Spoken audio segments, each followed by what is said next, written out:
अगर उपेंद्र कुशवाहा भी seat sharing से पहले अपनी ताकत दिखा रहे हैं आपकी पार्टी में शामिल हुए बड़े नेताओं की, क्या डिमांड उपेंद्र कुशवाहा को कितना आप लोग जान रहे हैं सर कि नेक्स्ट में कितना सीट एक तो माफ कीजिएगा, सीट शेयरिंग को लेकर ताकत दिखा रहे हैं ऐसी बात बिल्कुल नहीं।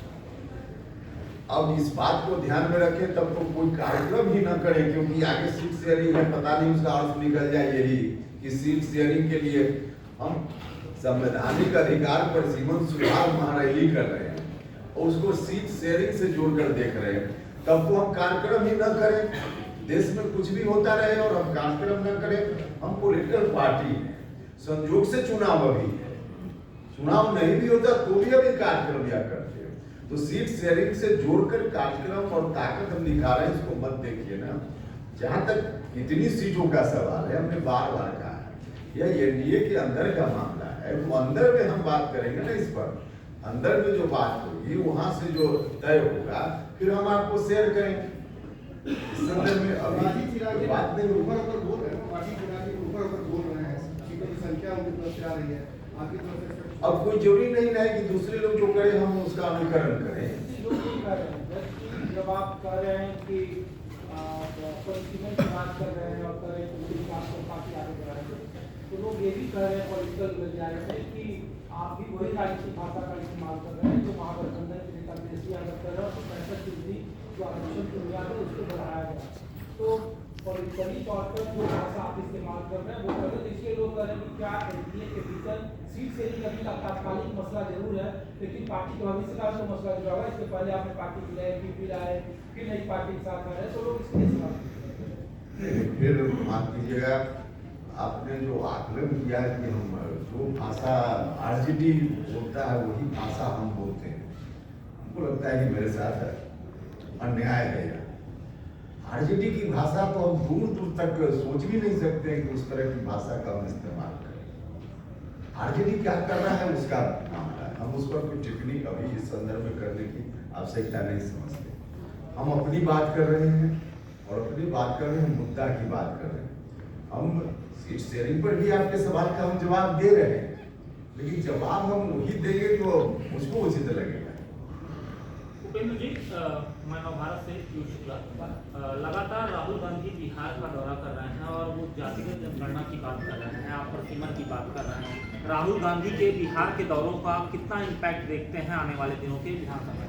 देखिए, जाति जनगणना की बात जहाँ तक है तो यह इस मामले का तो पटाक्षेप हो गया, क्योंकि भारत की सरकार ने बजाता मान लिया है, घोषणा हो गई है, डिसीजन हो चुका है सरकार का कि जो अभी सेंसस होना है उस सेंसस के साथ साथ जात की भी गिनती होगी, तो इसका पटाक्षेप हो गया। अब इस बात की क्रेडिट लेने के होड़ में राहुल जी भी शामिल है और विपक्षी और लोग भी शामिल हैं। सब लोगों को मालूम है कि क्रेडिट चाहे लाख कोशिश करें, इनको क्रेडिट नहीं मिलने वाला है।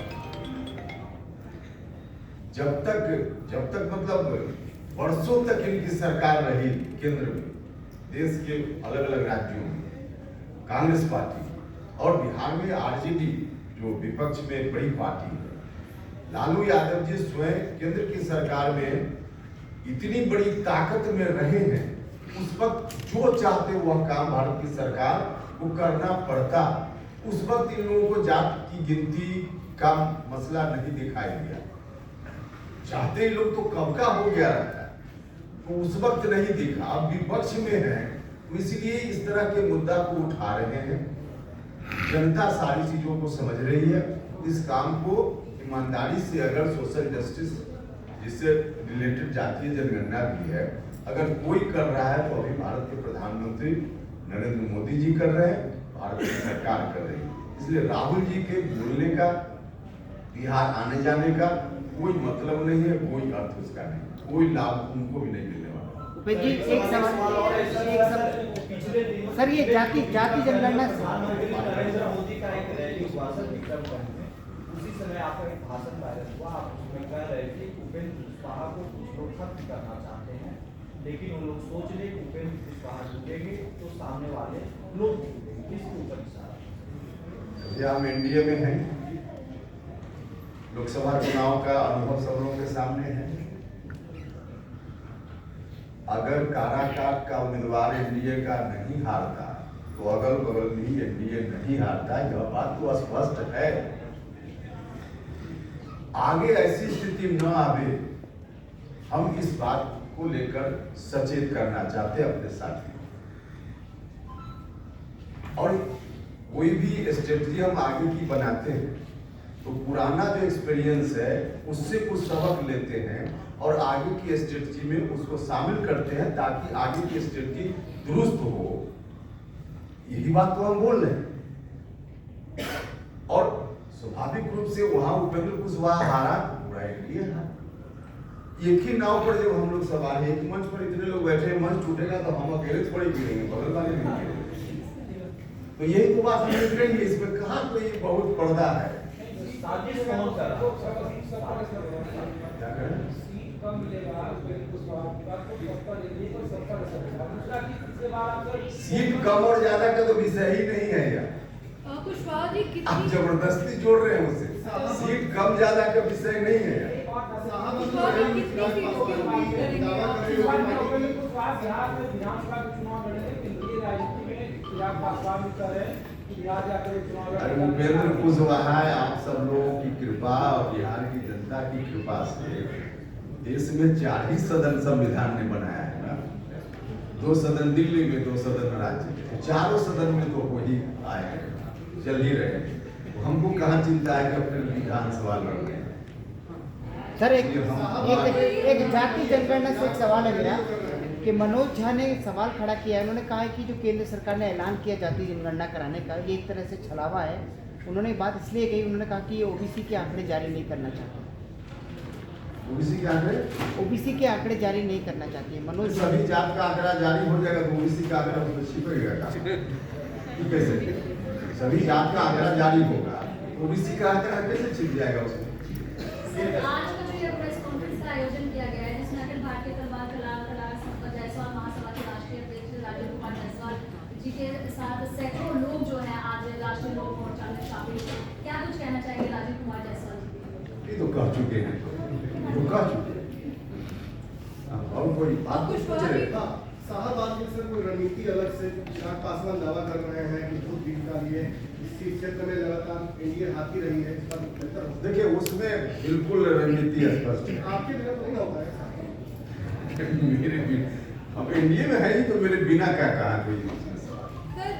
सर वहाँ स्पष्ट है, वही बोल रहे हैं। शाहबाद का इलाका और मगध का इलाका, इसमें लोकसभा के समय भी अपेक्षा के अनुकूल परिणाम एनडीए के लिए नहीं आया और उसके पहले बिहार विधानसभा का 2020 का चुनाव, उसमें भी परिणाम अनुकूल नहीं आया। इसका एक ही कारण है, एनडीए का वोट जो वहां है इस इलाके में, उस वोट को एक साथ कीजिए तो उसके मुकाबले कहीं महागठबंधन नहीं टिकता है। यही वोट डिवाइड हो जाता है कहीं किसी कारण से, तब एनडीए उम्मीदवार हार जाता है और महागठबंधन को फायदा होता है। इस बार की रणनीति उन इलाकों के लिए ऐसी होनी चाहिए, यह जो वोट है एनडीए का वह डिवाइड नहीं हो, एक साथ आए, बस इतना ही तो करना है। एनडीए के वोट को एक साथ हम लोग मिलकर करने में कामयाबी हासिल कर लिए, महागठबंधन साफ हो जाएगा, मतलब परिणाम ठीक उल्टा हो जाएगा। यही जो रणनीति है वहाँ। मेरा एक सवाल पवन सिंह का एक सेकंड रुकिए भाई। सर इस चुनाव में आपको कोई ऐसा आपने तय किया कि कितनी सीटें हैं जो आप लड़ना चाहेंगे, और साथ ही अभी जो कास्ट सेंसस का अनाउंसमेंट हुआ है, बड़ी चीज़ है, तो आपको उसका असर दिखता है बिहार के चुनाव पे ही, और उसके साथ ही क्या रिजर्वेशन बढ़ाने का मुद्दा भी आ सकता है? कितनी सीटों पर हम लड़ेंगे तो तय होगा, फिर बता पाए। जहाँ तक कास्ट सेंसस का मामला है, तो कास्ट सेंसस वहाँ की जनभावना है, लोग चाहते थे कि कास्ट सेंसस हो, और लोगों की जनभावना को ध्यान में रखते हुए जिस गठबंधन या जिस सरकार ने निर्णय लिया, स्वाभाविक रूप से उसके पक्ष में लोगों की सहानुभूति बढ़ेगी, तो इसका फायदा तो एनडीए को मिलेगा, इसमें कहाँ कोई हो रहा है। सर मेरा एक सवाल है, पवन सिंह का आसनसोल में टिकट कट गया और यहाँ पर भी वो हार गए। बात हो सकती है क्योंकि बिहार में देखिए, जब हुआ था तब वो आया। कास्ट सेंसस उस मकसद से लोग कह रहे थे कि कराना चाहिए, तो कास्ट सेंसस की रिपोर्ट आने दीजिए और उसके आधार पे जो जो आवश्यकता होगी सरकार को भी डेटा मिल पाए। सरकार भी योजना बनाती है तो डेटा की जरूरत पड़ती है, तो सरकार सोशली लोगों को आगे बढ़ाने के लिए इकोनॉमिकली हर तरह से इस डेटा का उपयोग करेगी तो उस समय कई तरह का डिमांड उठेगा। अभी क्या क्या डिमांड उठेगा पहले डाटा आ जाए उसके बाद ही बताना। सर मेरा सवाल है, पवन सिंह का आसनसोल में भी टिकट कट गया, वहाँ ही बेइज्जत हुई थी, यहाँ भी हार गए आपके पास आकर के, तो फिर उनको मिला क्या आखिर? क्यों कहीं वो यूज तो नहीं हो गया? आपका सवाल तो महान सवाल है, महान सवाल का जवाब हमको क्या देगा?